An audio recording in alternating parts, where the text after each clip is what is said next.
नमस्कार मित्रमैत्रिणींनो, आज मी तुम्हाला अंड्यापासून आपण पिझ्झा बनवतो त्या पद्धतीने मी बनवणार आहे। इथे मी त्यासाठी 3 अंडे घेतलेत, शिमला मिरची घेतली, टोमॅटो घेतले, कांदा घेतलाय, बटाट्याचे चिप्स असे स्लाइस करून घेतलेत, मीठ घेतलंय, मिरची पावडर आणि कोथिंबीर घेतली।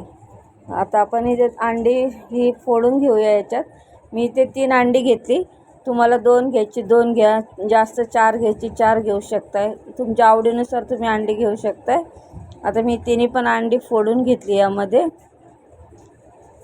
आणि आता ही अंडी आपल्याला चांगली फेटून घ्यायची। जोपर्यंत असं त्याला फेसाळल्यासारखं अंड होत नाही तोपर्यंत आपल्याला फेटून घ्यायचं आहे। मी यामध्ये थोडंसं मीठ घालून घेतलं चवीनुसार।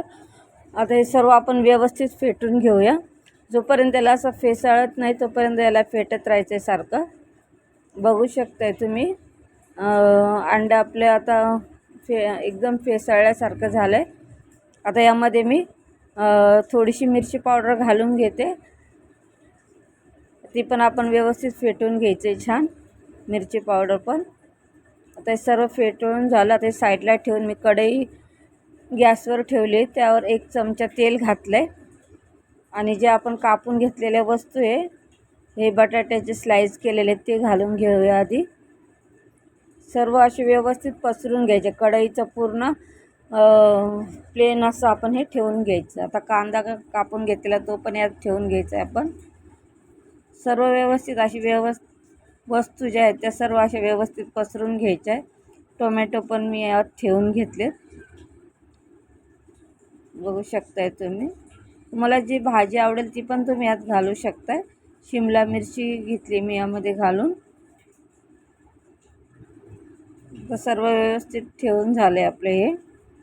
यावर आता आपण थोडंसं मीठ घालूया भाज्या सॉफ्ट होण्यासाठी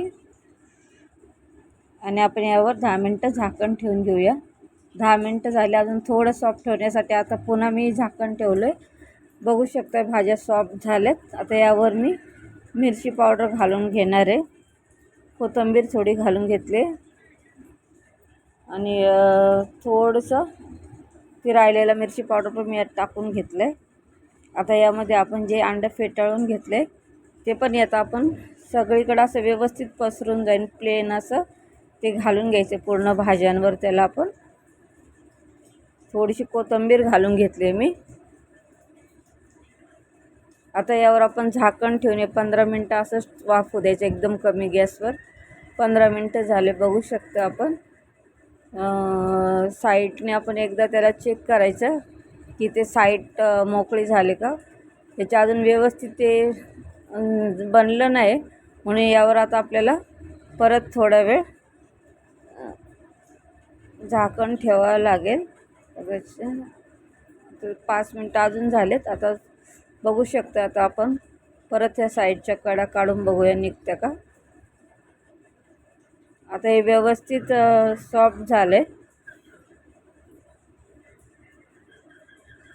आता मी इथे एक प्लेट घेतली, त्या प्लेटमध्ये ते पलटी करून घेतले आणि चाकूच्या साहाय्याने त्याला असे 4 भाग करून घेतले। तुम्हाला ही रेसिपी कशी वाटली मला कमेंट करून सांगा। तुम्ही पण घरी ट्राय करा आणि माझ्या चॅनलला तुम्ही लाईक, शेअर, सबस्क्राईब करायला विसरू नका आणि कमेंट करायला विसरू नका। धन्यवाद।